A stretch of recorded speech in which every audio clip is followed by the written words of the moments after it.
So it's our time just after lunch, so I need to wake you up, okay? So I'm Philippe. Obviously, I'm coming from France. You listen to it. It's pretty easy to get it.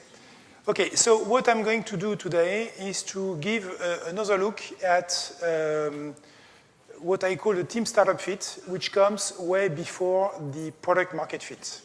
Something which is pretty important because when we see the failure rate of startups, we often look at the fact that we didn't find the product market fit, we didn't have the time, we didn't have the money, whatever, but our ego prevents us to consider the team. However, it is one key element.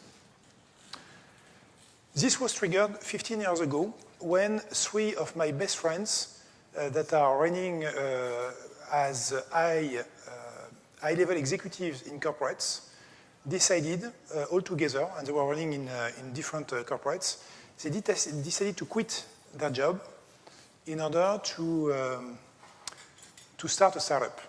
It was a midlife crisis for them. They said, and it happens, around 40, this is the kind of thing that happens. And they said, you know what? I've been always performing very, very well in corporates. However, I have this fantasy. I've not done my startup yet. I have not done my business yet. And I would like to use my skills, my performance, to the service of my new company, of a startup. So they decided to quit. The first one started to learn, with a lot of humility, hamburgers, which for a French guy is a kind of oxymoron. No? It's French fast food is not exactly what we're looking for. Anyway, he went to the kitchen, learned how to cook hamburgers, learned how to clean the kitchen, how to manage a team in the kitchen, and now he is managing multiple restaurants. Okay, so he got a franchise from a famous chain of restaurants, and he's happy, he's wealthy, everything is fine for him. The 2 others, however, had a different path. They failed, and what is even more embarrassing is that it took them 2 to 3 years in a long agony to fail, spending all their resources, all their money, and for one of them, his relationship in his marriage went over. So a significant problem. And at that time, 15 years ago, or it was between 15 and 12 years ago, if you understood the story, I wonder why this could happen. And in fact, I have seen failure over failure a number of times with people that were very successful in their business. And I started to, of course, to try to understand why. So I'm going to, for this purpose, to explain what happened partially through a live experiment that we're going to do here. And this live experiment is using a bike that I bought from France. It's an MVP, and it's a prototype, however it works. Let's have a look. It's a bike which has an inverted handlebar. So when you steer to the left, the front wheel goes to the right. Very simple, okay? And that's me, actually, where I'm riding this bike just to show that it is possible, okay? So the interesting point is that for riding such a bike, inverting the handlebar steering is not that complex. Huh? This is the only change I've got on this bike, and the bike is here. So what I propose is to make a small experiment with somebody from in the attendees. Yes. So who would like to check? So just a hint, it will be way faster if you play with video games. Okay? What do you mean? It will be faster? Yes, I want to volunteer. Sorry. Okay. So, you're welcome, and please applaud him because he took the risk. First, wait. 1 second. First, I want you to say that you're not going to sue me or You're going not? Yeah, absolutely not. I know Okay. you're in America, we still, you're good. Or my company, or the organizers of the conference, if you are yourself. I absolve you of all responsibility Excellent. for my actions, I think. Okay, so here is a bike. Actually, I will even have you on video. Yeah, that's good. Yeah. So what I'm asking you, is it too tall? A little bit lower? Yeah, Is that okay? Okay. Okay, so I'm just asking you to do maybe 6 or 10 feet, that's all. But you go 6 or 10 feet. 6 or 10 feet, not more, okay? But you go very slowly, otherwise you will fail very fast. Okay. Okay? That's what I can do. Ooh, yeah. It's backwards. Okay. The opposite.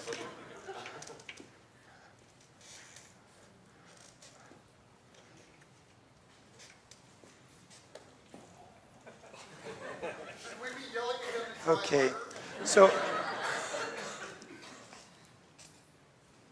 can go straight really well, but yeah, it's counterintuitive. okay. So thank you. Actually, we're going to stop here. Okay. Okay, thank you. Thank you for...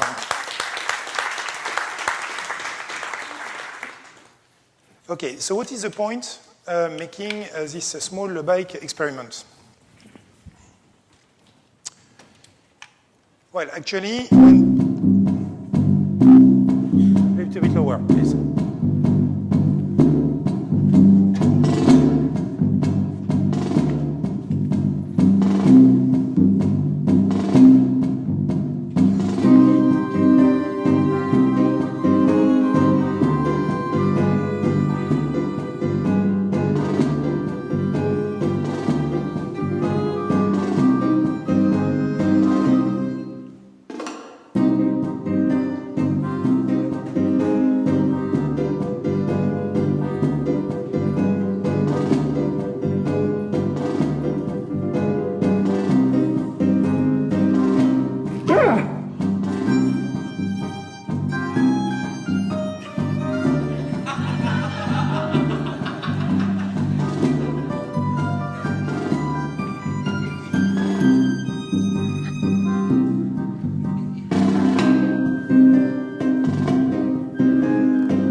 Okay. So this shows something which is pretty simple. You know, all of you, how to ride a bike. You learn that. And riding a bike, you never forget. The past success you have had riding a bike makes you think that just a simple change is pretty easy to handle, right? And this is why, actually, to learn how to ride this bike takes multiple days. Your brain needs to make the right connections, and the connections are made at night. So it's absolutely impossible to do that in a few seconds, few minutes, or even a few hours in one session. Okay? So what are the deadly biases we can extract from this experiment? The first one is called the overconfidence bias. The overconfidence bias happens when you are sure about yourself, you've got a good drive, and you believe that because you have had success in the past, you will have always success in the future, whatever. And this is a very deadly bias, because if I have asked to the members of the audience how many people would think that it would take few minutes to adapt, actually, the vast majority would have said, I will do it very quickly, I just need to focus, and it will work. And this is not the case. The second bias, which is linked to this overconfidence bias, is the planning fallacy. Planning fallacy means your estimation of the time to complete a task is way longer than what you think. And it could be 1 order of magnitude or even 2 orders of magnitude. So this is why I'm using this, because when you've got some executives that believe they have been successful and they can do everything they want, actually it's not true. So now you start to see the connection between my 3 friends and the 2 of them that failed and this exercise. Okay? But then I had another question. It was not only about being overconfident. It was as well a question of being fit for making a startup while you were initially an executive in a big company. And I will come back to the 3 horizon planning. So who knows about the 3 horizons? Okay, few people. So it's based on a study which has been made by McKinsey in 1999 and 3 consultants that have written a book.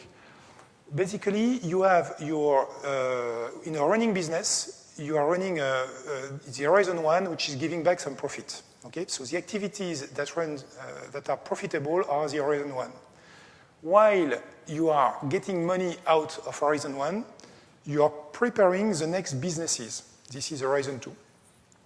And further in time, you are preparing the upcoming businesses, which are even maybe moonshots or stronger stage. So at the same time in the company, you should be working on these 3 horizons. I mean, at least this is a theory which has been developed by McKinsey. What is interesting is that we see those 3 horizons happening in many companies. In Coca-Cola strategy, for instance, it is very clear they have the 70-20-10 strategy. 70% of the spending is done in Horizon 1, so on activities which are profitable now. And we know that every dollar spent here will get back as a profit. 20% goes on new and promising trends, and 10% it's things which are not actually proven and that needs to be tested. If you look at Google, we have the same kind of repartition, 70, 20, 10. The 10% being the moonshots, which are called wild and crazy within Google. And so we see that for big companies. And you see Coca-Cola very in the food industry, Google in the digital industry. And then we've got Intuit. Intuit, and this has been the trigger for this presentation, actually. 3 years ago, we had a presentation from Brad Smith, the CEO of Intuit, and Hugh Molotzi, VP of Innovation at the time. And they show their repartition for the 3 horizons. And we see Horizon 1, we get money back, we get the cash.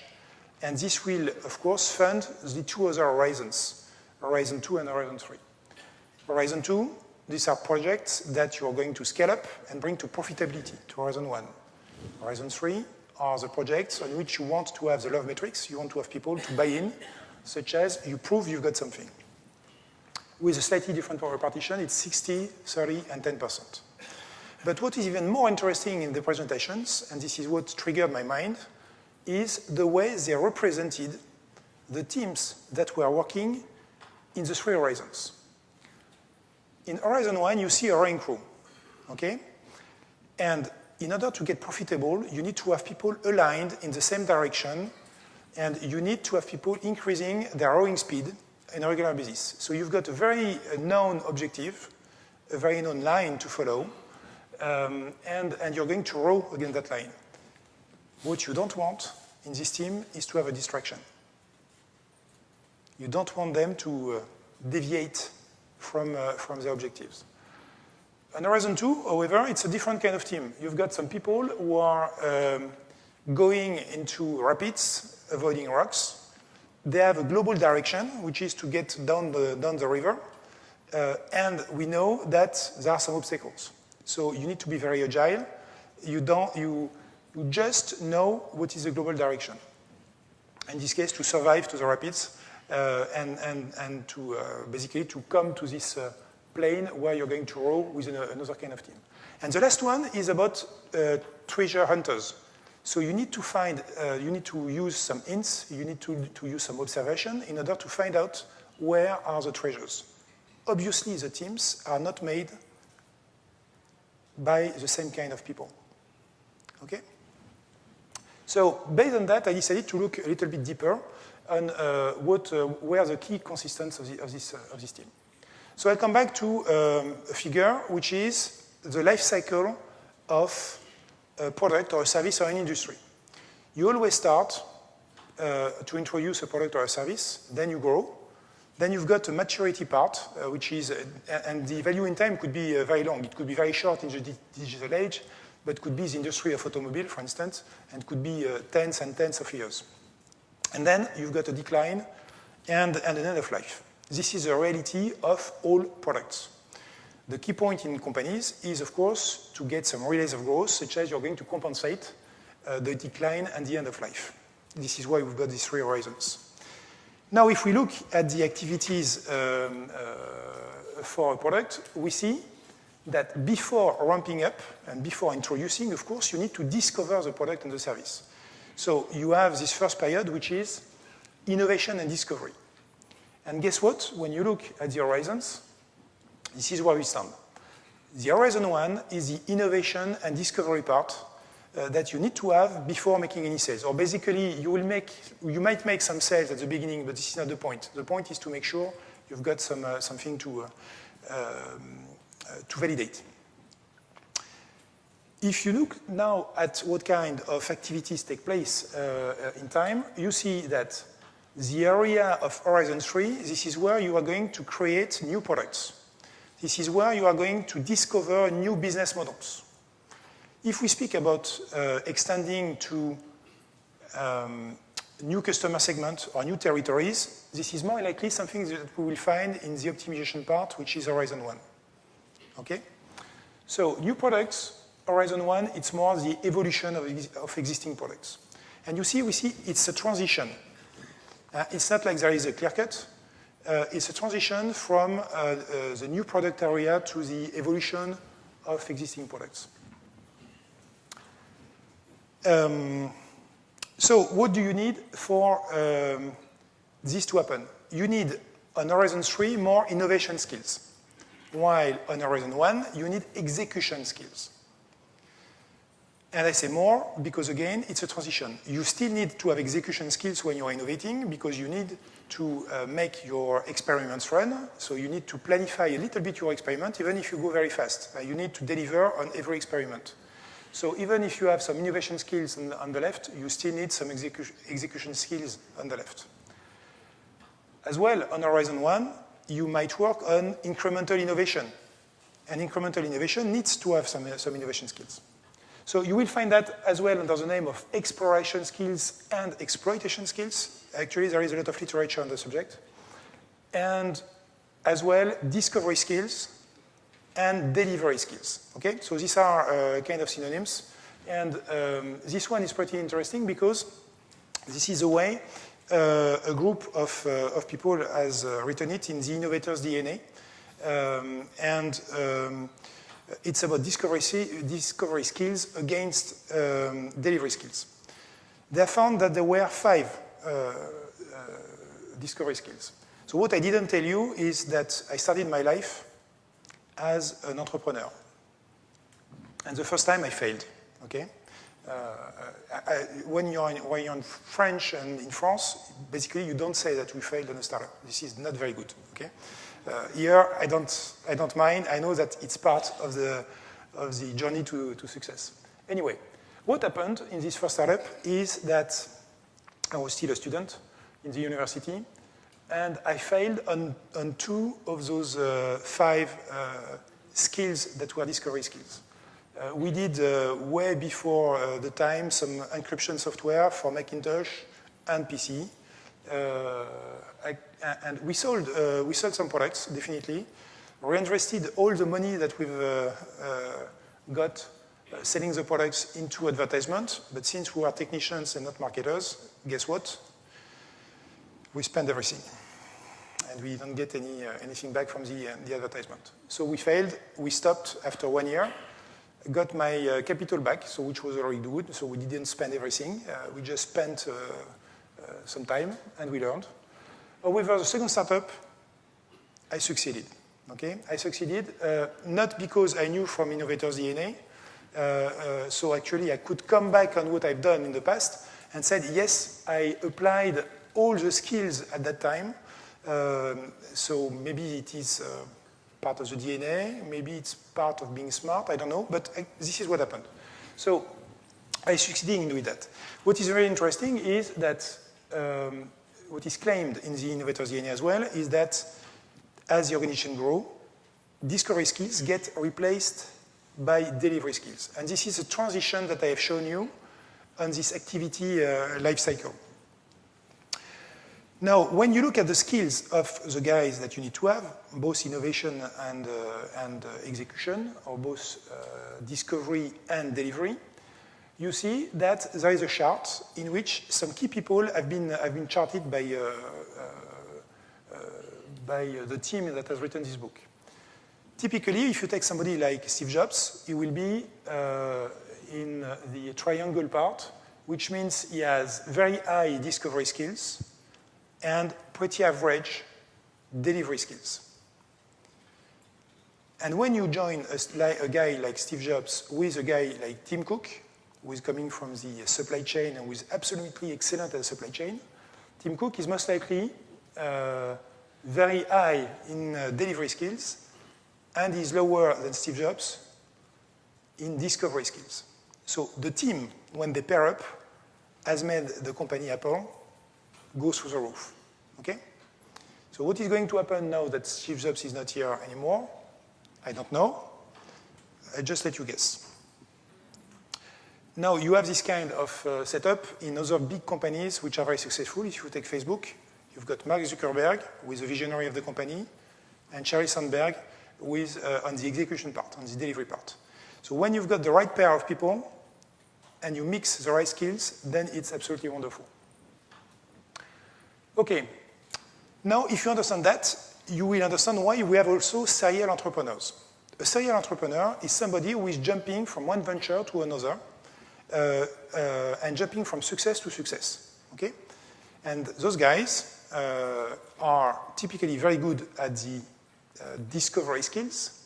And when they come to the delivery skills, they get bored.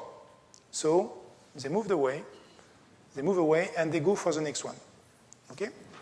If you are an entrepreneur, you start something successfully, and you want to survive, you get better if you identify yourself as being somebody who is a discovery guy to pair up with somebody who has some delivery skills. And then you could be the next Steve Jobs or next Mark Zuckerberg because you're backed up with complementary skills. So the methods being used are also very different. If you look at the Horizon 3, we speak about LeanStartup, we speak about design thinking, which are the experimental methods. Again, we see here a transition, because if you are doing incremental innovation in Horizon 1, there is no reason that you would not be customer-centric and experimental, even to add a new feature or to redesign one of your new products. What is very interesting as well is that in Horizon 1, you are looking for a kind of perfection, and you're going to use some processes like Six Sigma. So who is using Six Sigma today in this company? Okay, so you are one of the champion. Six Sigma is a way to reduce variation, to increase quality by reducing variation. Okay? And what is innovation? Innovation, by definition, is a variation. So the best managers in the Horizon 1 that are reducing defects, increasing quality, are actually the best killer of innovation. And this is something that you need to consider because the objectives are very different from one horizon to another. Again, Horizon 1, you look for perfection. You want to duplicate in mass something that works, which is perfect. In Horizon 3, what you want to do is looking for proofs. Perfection is not that a big issue. It's already validation of your concept, your idea, your product, your service, your business model that you want to validate. Once this is done, however, you need to prepare for perfection such that you can scale up. You cannot scale up bad quality, or otherwise you will have some issues. Just speaking about all the calls you've got in the airports and the flights right now about the Samsung Galaxy Note 7 regarding the batteries, okay? So this is a kind of disaster you could have when you scale up without the quality. The goals are very different as well. Horizon 1, we spoke about profitability. This is where the cash is coming from. This is what is going to fund the effort in Horizon 2 and in Horizon 3. So profitability is key. And the managers in Horizon 1 are going to do the best they can to bring back cash to the shareholders in multiple ways. In Horizon 3, we're looking at the learning and velocity. We want to learn as fast as possible. We want to prove as fast as possible. So we consider that we should be lean. We don't have any money. So the time is our biggest asset in this respect. In terms of metrics, very different as well. We look in Horizon 1 at the classic return on investment, earning per share, EBIT, while we look at innovation accounting in Horizon 3, and we look at the pirate metrics. So pirate metrics, this is the R that we see here. It's about acquisition, activation, referral, revenue, and retention. This is why you're going to monitor your cost of acquisition for a customer, your lifetime value. Guess what? All the companies that are old companies, they don't monitor this kind of stuff in Horizon 1, most of them. Okay? So again, it's a transition. We see an influence of the startup mentality going down to the corporates today. So in short, when you look at all these parameters, which are both different kind of activities, different kind of targets, different kind of objectives, you need to have two kinds of people in charge. You've got, on the Horizon 1, entrepreneurs or intrapreneurs, and on Horizon 1, you've got traditional managers. And when I say traditional, remember, these are the guys who are getting the profit out of the market and bring it in the company today. So I'm not making any judgment on is it better to be an entrepreneur or traditional manager. We need both, okay? And remember the examples of Steve Jobs and Tim Cook and so on. We need both to be successful. So the question is, who are you? Are you an entrepreneur? Are you a traditional manager? Are you in between? Again, we see a transition here. So interestingly, a professor in a university who was the professor Sarah Sarasvati did a study.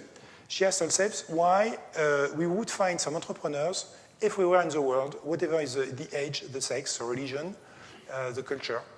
And she did a study with 27 expert entrepreneurs, basically guys that are still at the head of the companies they funded, which is above $250 million of revenue.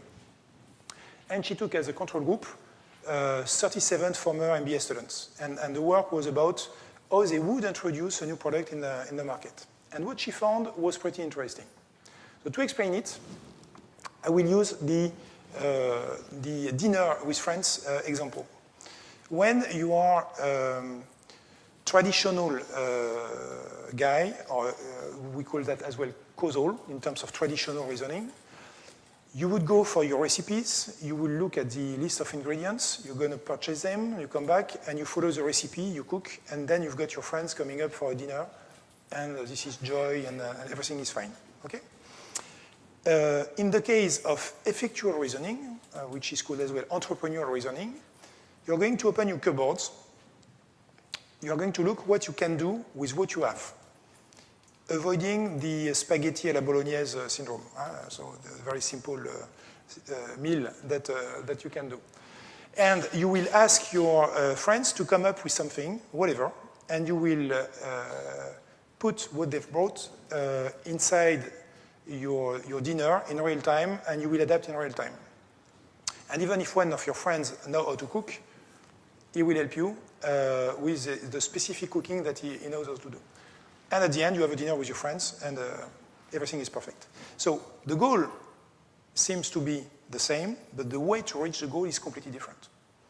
And this is what makes the difference. Now, the theory behind that is pretty easy to understand. In one case, you give an objective, and then you look at the means you need for this objective. So typically, if you say, I want to increase by 10% my sales, I might ask for 1 million extra for the marketing budget. Okay? While you have an entrepreneurial reasoning, you're going to look at everything you have around you, what you know how to do, what your network knows how to do, what are your resources. You don't need to ask extra money. You're going to do whatever you can with what you have. And then you're going to define an objective based on what you have. So in the first case, you have an objective which is set. In the other case, you find out what is the best objective with what you have. Big difference. So of course, it's not black and white. You have all the level of grays in between those two reasonings. So it is called effectuation, and you've got 5 principles in this effectuation. If you are interested to know more, the book of the professor Sarah Saraswati is excellent, and you've got effectual.org, which explains as well the principle of effectuation. So what is interesting in the study she has done is that she has found out that 89% of the entrepreneurs that were still at the head of their company had an effectual dominant reasoning, while 81% of the MBAs were traditional reasoning, which makes sense. Because if you look at the Horizon 1 of the companies we have seen a little bit earlier, it's about 70% which are traditional managers, and that should be traditional managers like. Okay? So you need to have this mix. So what is interesting is that entrepreneurs, you see them, when they can back up themselves with the deliveries, they do a good job. Okay, so the question is how to highlight, in this case, the value of LeanStartup in this process, because we see that LeanStartup is coming from Horizon 1 and can go up to the end of Horizon 3. So what I've done is I tried, as many people that have been in corporates, to give an influence of LeanStartup, of the experimental culture, the customer-centric culture inside the companies. And what I found out is exactly what happened to my friends. We are successful in Horizon 1. There is no reason that we change our methods. So how make people understand that while you have had success on a repeated basis, you need to consider innovation in a different way. So I've used multiple ways. The attention tests, such as to show that when you have a tunnel vision, you cannot expand your vision to something else. It worked a little bit. I have used another exercise which is very interesting, which is called the Marshmallow Challenge, which is explaining how iteration and experimentation is better than trying to think and to plan everything up front. And the latest one I've used is this BikeExperiment, which has another set of values. And the reasons are, first, it is universal. Everyone knows how to ride a bike.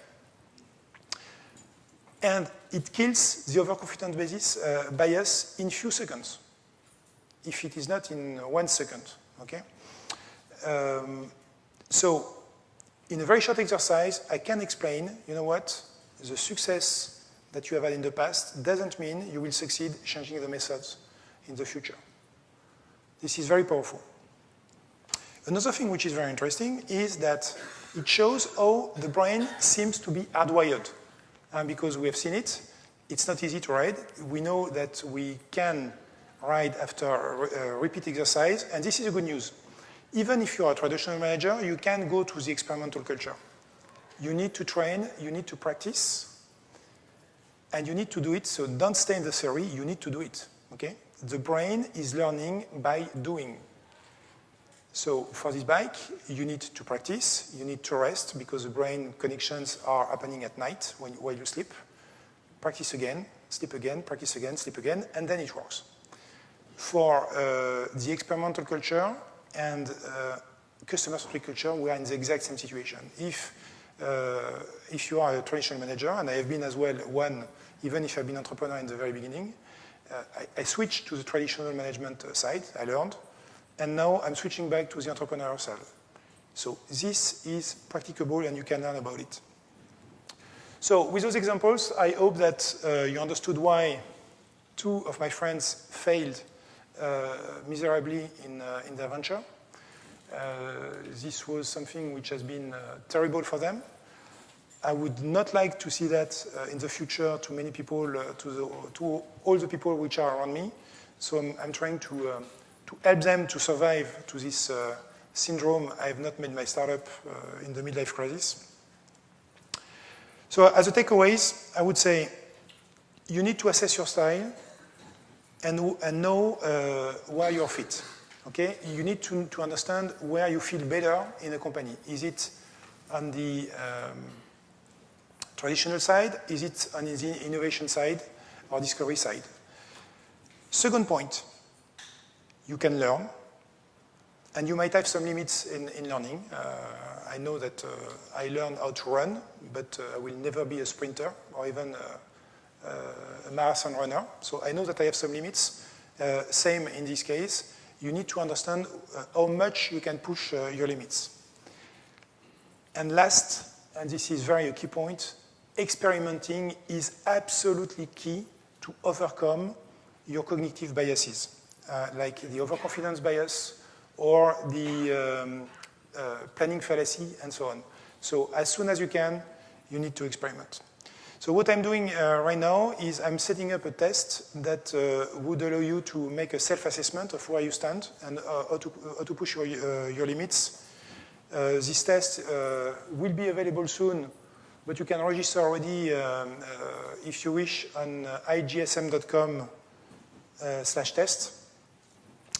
And as soon as the test is available, then you will be able to make a very quick self-assessment and to see where you stand between the entrepreneurial or traditional management area.